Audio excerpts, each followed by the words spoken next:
ini, bahwasanya alam surga sesuatu yang patut untuk didapat, untuk dicapai. Akan tetapi, Sang Buddha mengajar Dharma, karena ini adalah ajaran yang sifatnya bertingkat. Kebahagiaan yang seseorang telah capai di alam surga ini tidak selesai sampai di sini. Beliau masih melanjutkan lagi. Bahwasanya kebahagiaan surgawi ini ternyata ada sisi celah, ada sisi negatif, sisi buruk, yaitu suatu ketika, cepat atau lambat, kebahagiaan yang makhluk surgawi ini enyam, satu ketika akan habis dan harus terjatuh dari alam surga. Dan karenanya, sosok dewa pun tidak semestinya menjadi lengah untuk tidak melakukan hal yang buruk dan selalu menambah kebaikan-kebaikan untuk bisa berbahagia lagi dan berbahagia lagi di alam surga. Karena keberadaan kebahagiaan surgawi ini tidak kekal, untuk mendapatkannya harus mengkondisikan melalui melakukan kebaikan berupa dana, sila, dan kebajikan yang lain. Terus demikian. Oleh karena sejauh kebahagiaan surgawi itu masih dicengkeram oleh ketidakkekalan, upaya melalui melakukan kebajikan-kebajikan untuk mendapatkan kebahagiaan surgawi itu pun juga tetap perlu terus dilakukan.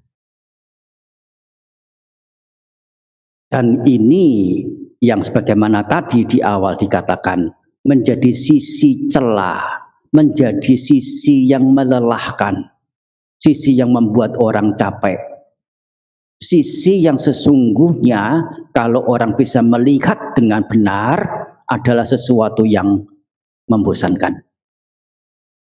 Ini sisi membosankannya kebajikan, kebaikan, atau ya hal-hal yang mendatangkan kebahagiaan secara surgawi.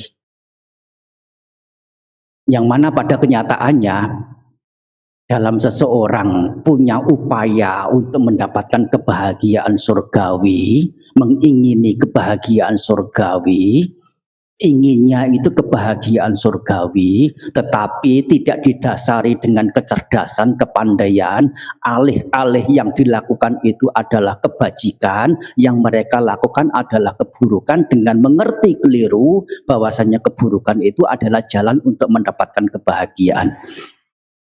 Bukan kebahagiaan surgawi yang dia dapat, melainkan adalah kesengsaraan di alam-alam apaya.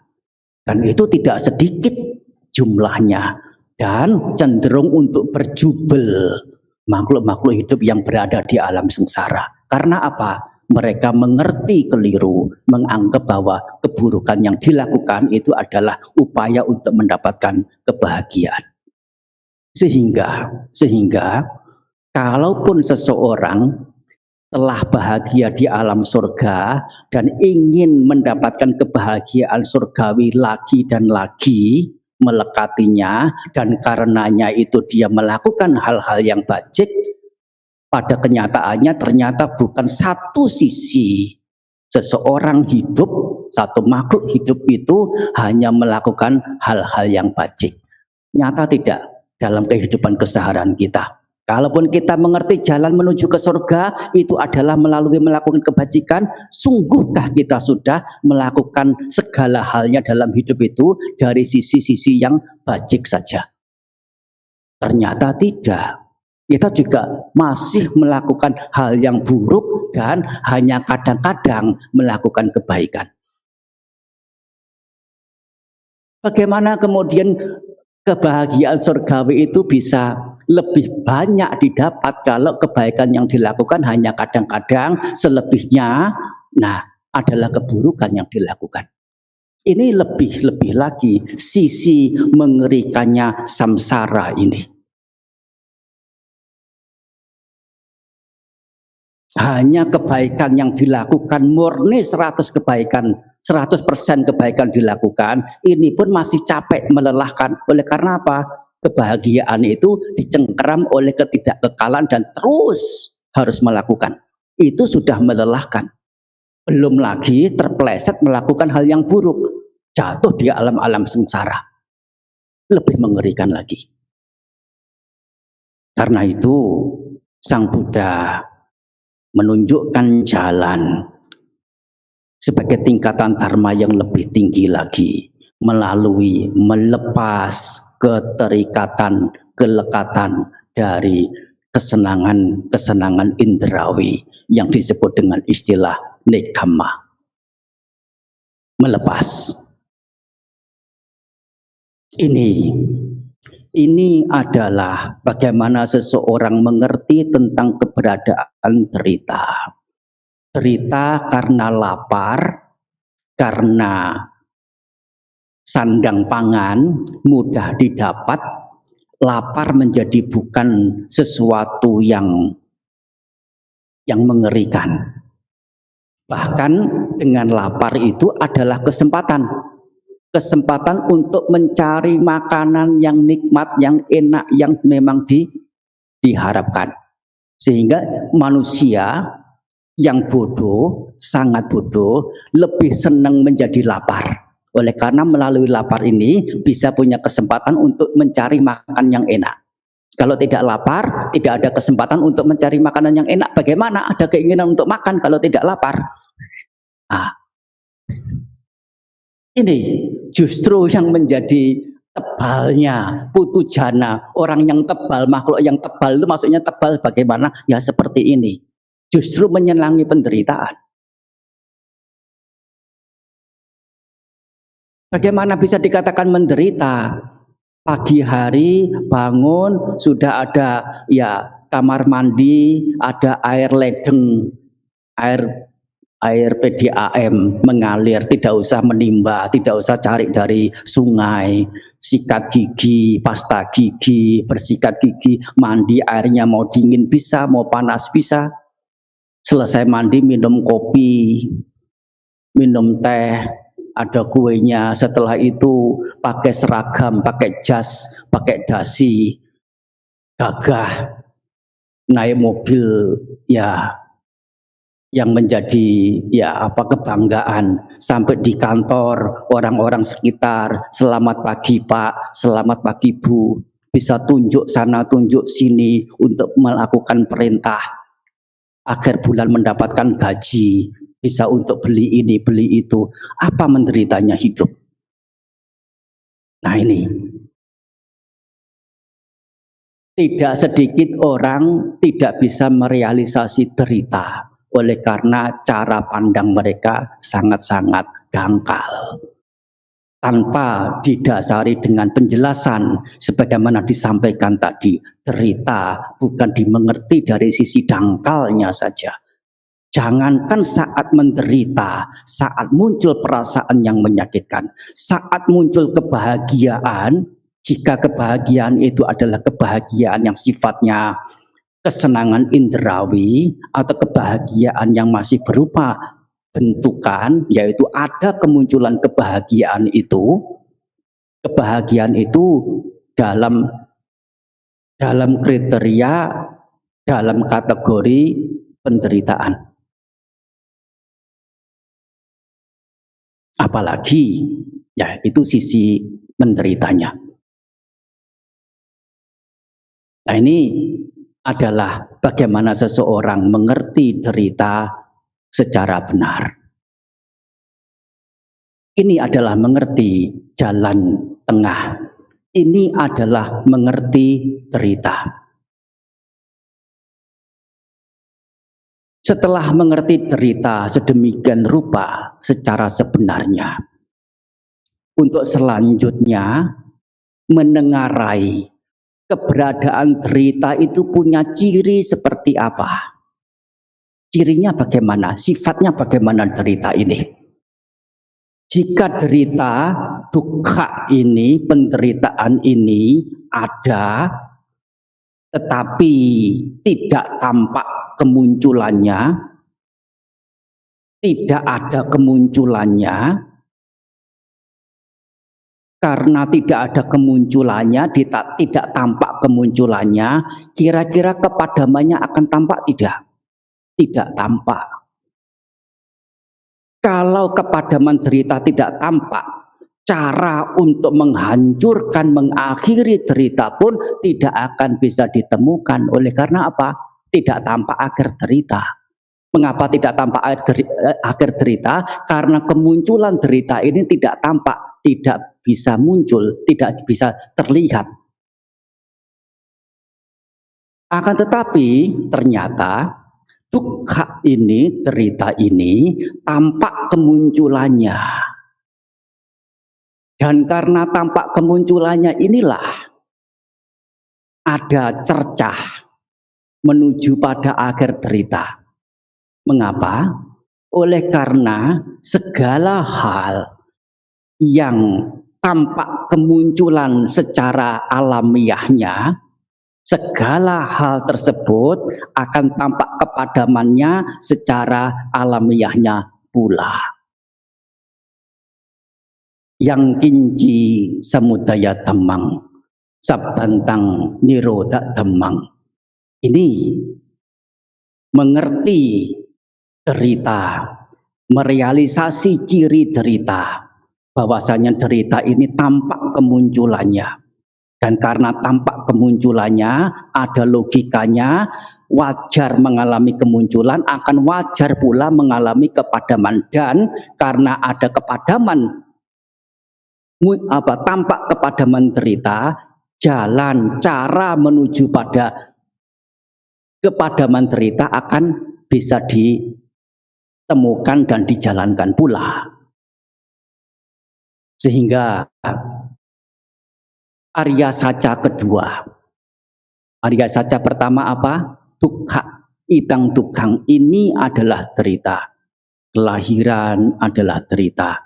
Usia tua adalah derita. Kematian adalah derita. Kesedihan, ratap tangis, derita jasmani, derita batin,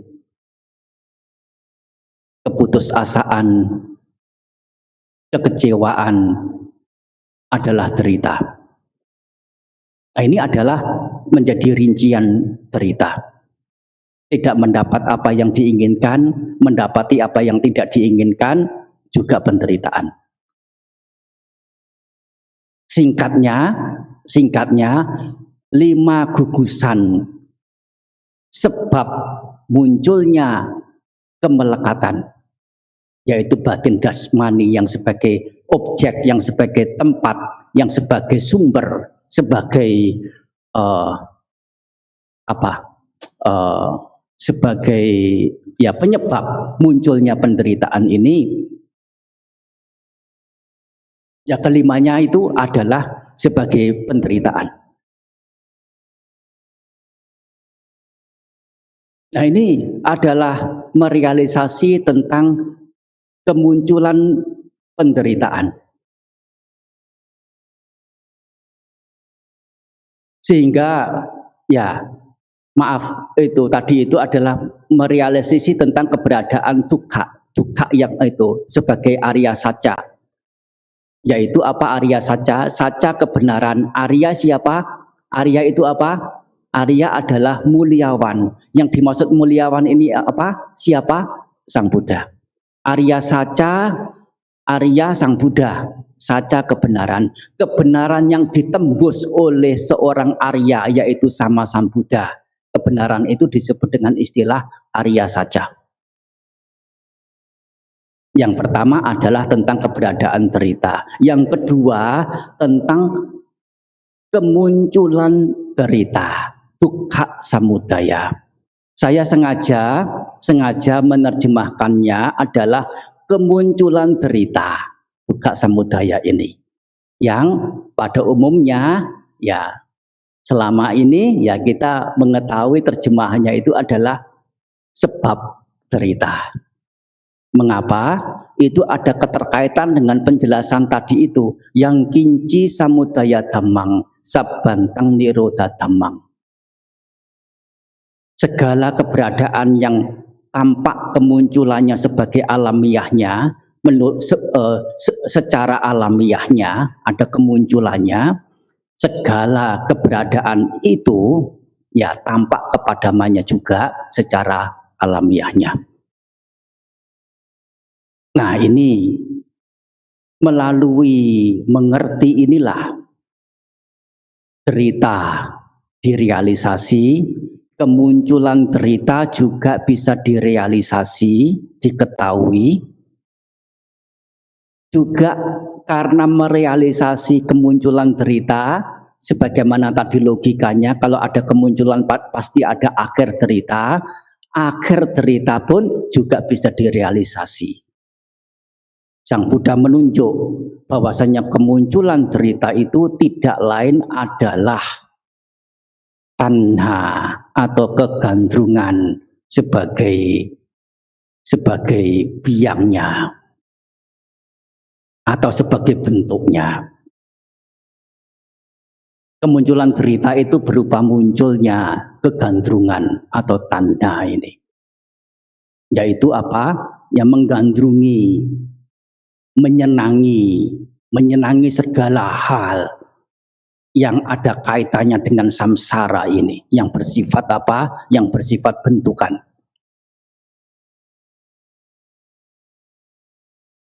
Nah, ini setelah mengerti, merealisasi akhir derita, jalan menuju pada akhir derita itu pun juga bisa direalisasi.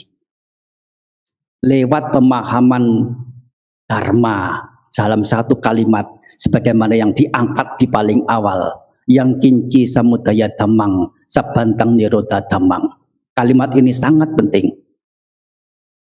Segala hal yang ada atau yang tampak kemunculan secara alamiahnya, segala hal tersebut tampak kepadaman secara alamiahnya pula. Melihat derita ini diketahui ada kemunculannya, sehingga terdapat pula, terrealisasi pula, ya tampak pula akhir derita dan jalan menuju pada akhir derita. Keempatnya ini derita, kemunculan derita, kepadaman derita, jalan menuju pada akhir derita.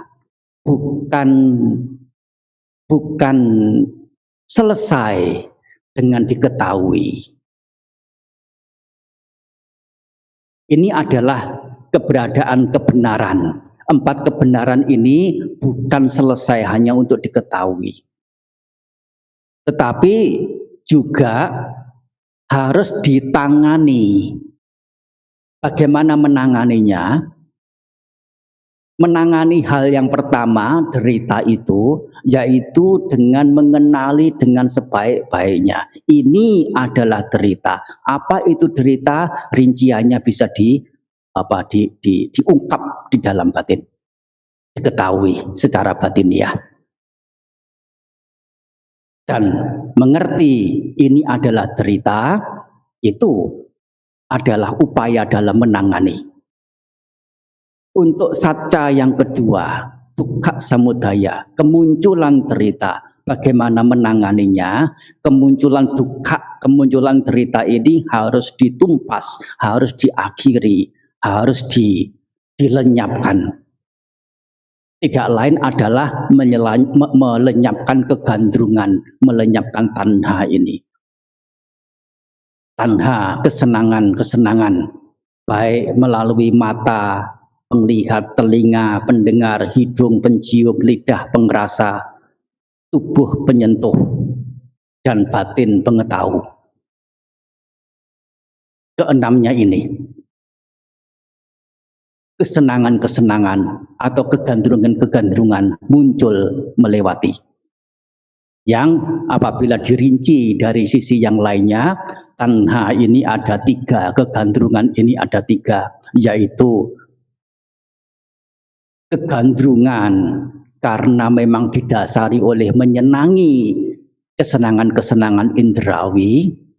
Ini yang pertama, ya. Kegandrungan yang didasari karena pandangan keliru, yaitu punya pandangan bahwasanya segala hal yang ada di muka bumi, termasuk jasmani, termasuk batin, adalah keberadaan yang kekal, yang abadi. Karena punya pandangan keliru seperti ini, muncul kemudian kegandrungan, muncul kemudian menyenangi, muncul tanha. Dan satu sisi yang ketiga adalah kegandrungan yang didasari karena pandangan keliru, berupa ya, pandangan bahwa segala hal yang di muka bumi ini, termasuk batin, termasuk jasmani, punya sifat yang kosong, dalam arti keberadaannya itu secara tiba-tiba. Muncul ya muncul, kemunculannya tidak ada sebab, dan kemunculan yang ada sekarang ini tidak menjadi sebab ke hal-hal yang muncul berikutnya. Hancur ya hancur, selesai sudah. Hidup ini setelah kematian kemana? Tidak ada, selesai sudah. Namanya teori atau doktrin atau ajaran tentang kemusnahan. Karena musnah, karena kehidupan mendatang tidak ada, ya saya hidup dalam hari ini, di dunia ini untuk apa lagi kalau tidak untuk bersenang-senang sepuasnya. Nah begitu. Karena pandangan keliru. Ini 3 jenis tanha, 3 jenis kegandrungan. Sebagai bentuk dari kemunculan derita, dukkha samudaya. Sehingga kalau dukkha samudaya, kemunculan derita itu adalah kemunculan kegandrungan, dukkha nirodha, akhir derita, kelenyapan derita adalah kelenyapan kegandrungan, kelenyapan tanha juga, kelenyapan 3 jenis tanha itu.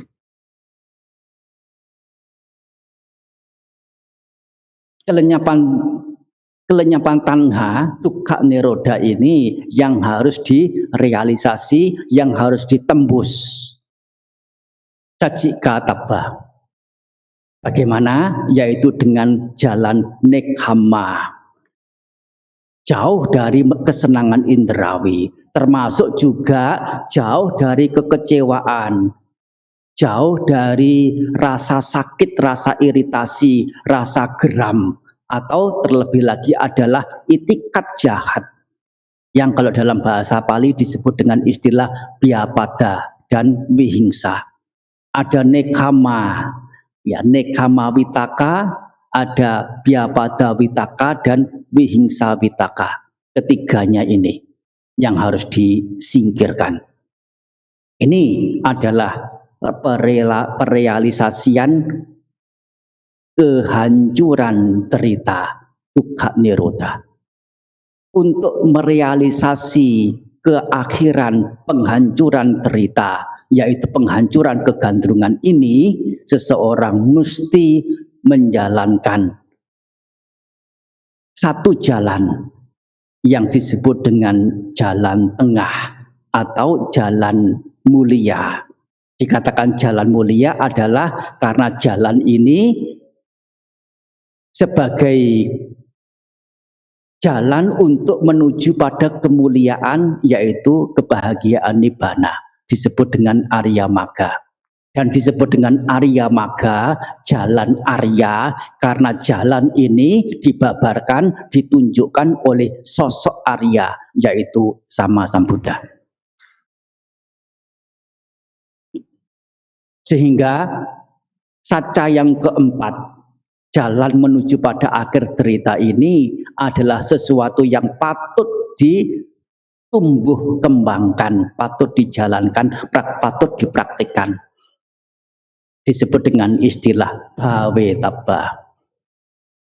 Sehingga 4 kebenaran Arya, tadi sudah ada 4 pertama. Yang pertama adalah membabarkan kebenaran yang ada 4. Yang jenis kedua adalah bagaimana menanganinya masing-masing. Ya, yang pertama dukkha harus direalisasi, kedua kemunculan dukkha derita harus dilenyapkan, tiga akhir derita harus direalisasi. Ya, yang pertama dukkha, yang pertama harus dikenali. Ya, ya akhir derita harus direalisasi, dan yang keempat jalan menuju pada akhir derita patut untuk dijalankan. Ini sebagai empat kedua. Dan empat ketiga, Sang Buddha membabarkan tentang bagaimana keberadaan, ya.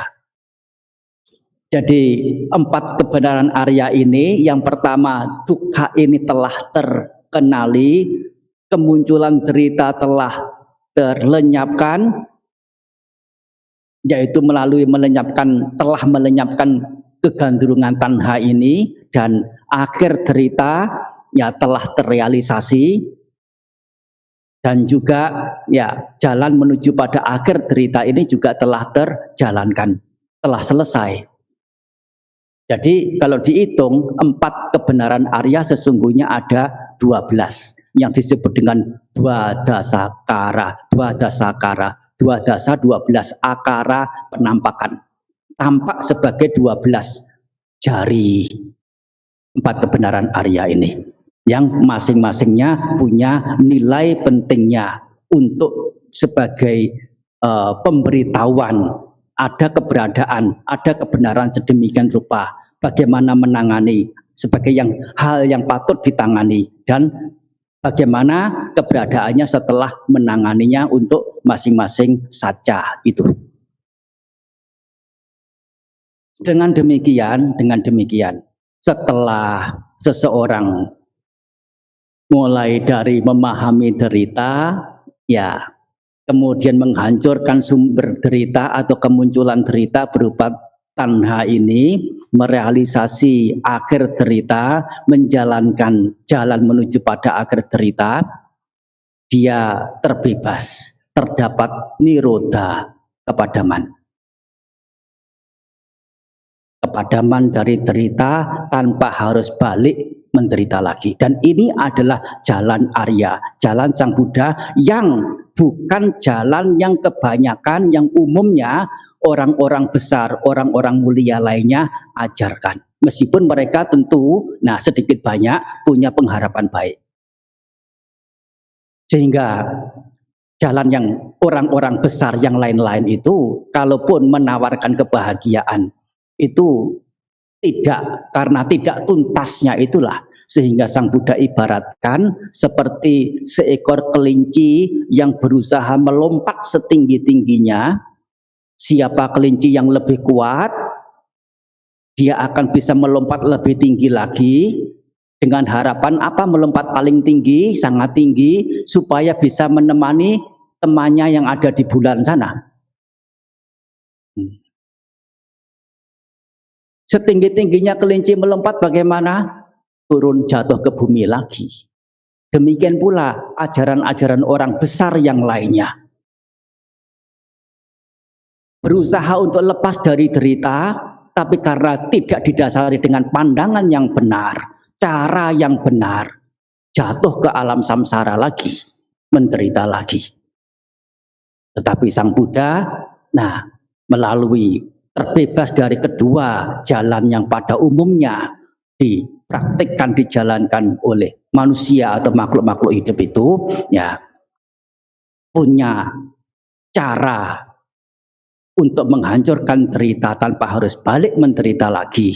Ini yang beliau tunjukkan, yang beliau babarkan untuk bisa dipraktikkan. Semuanya adalah demi kehancuran derita. Sebagaimana yang tadi di awal, Sang Buddha tidak ada kehendak-kehendak untuk menjadi orang tenar, untuk mendapatkan perolehan, untuk mendapatkan persembahan dan sebagainya itu. Inilah keberadaan Dharma Sang Buddha yang sedemikian mendalam. Suatu ketika Bante Asaji saat bertemu dengan Sudatta yang menjadi anak Brahmana, masih muda, Ya, karena sudah bosen lihat konser, lihat ketoprak, lihat ludruk, lihat sandiwara, alah hanya gitu-gitu saja. Ya, nggak ada nih sisi enaknya, nggak ada sisi nikmatnya. Nah, kemudian mengetahui seperti ini, ya berjanji bersetuju dengan temannya Kolita, Sudata dan Kolita. Maaf, bukan Sudata ya. Bante Sariputa itu nama kecilnya lupa, ya lupa saya. Nah, kalau namanya Bante Moggallana nama kecilnya ya Kolita, ya Sudata kalau tidak salah. Nah inilah Bante Sariputa, Bante Moggallana. Saat pemuda yang kemudian bernama Sariputa oleh karena memang ibunya bernama Sari, ya Puta. Puta itu putranya Sari yang menjadi Sariputra. Ya. Bante Asaji menjelaskan satu kalimat yang singkat saja. Ye dhamma hetu pabbhava te sang hetung tathagato. Bahwasanya perihal-perihal yang kemunculannya itu didasari oleh faktor-faktor penyebab. Sang Buddha mengajarkan sebab-sebab kemunculan perihal-perihal itu. Tesancak yo nirodhoja.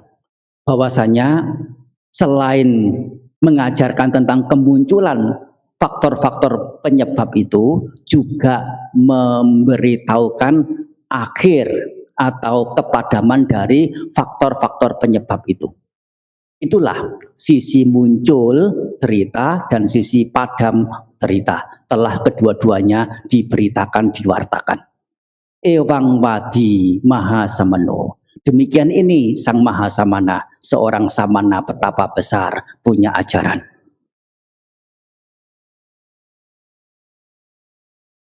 Saya tidak akan lebih panjang lagi untuk menguraikan. Yang disampaikan tadi kurang lebihnya ya tentu tidak sangat rinci tentang hal-hal yang menjadi bahasan dalam Dhammacakkappavattana Sutta. Tetapi setidaknya bisa memberikan arahan yang menuju pada pemahaman yang baik, yang benar, sebagaimana yang Sang Buddha telah sampaikan kepada kita. Ya semuanya itu didasari oleh pengharapan baik dengan cinta kasih kepada kita semua. Selamat memperingati Asalha Puja. Semoga kebajikan yang diperoleh dari tindak bajik ini bisa menyingkirkan kita, menjauhkan kita dari hal-hal yang menyengat, yang menyakitkan. Di sisi lain bisa mendapati hal-hal yang menyenangkan, mendatangkan keberuntungan, mendatangkan keberkahan. Anumodana. Nah, semoga semuanya berbahagia.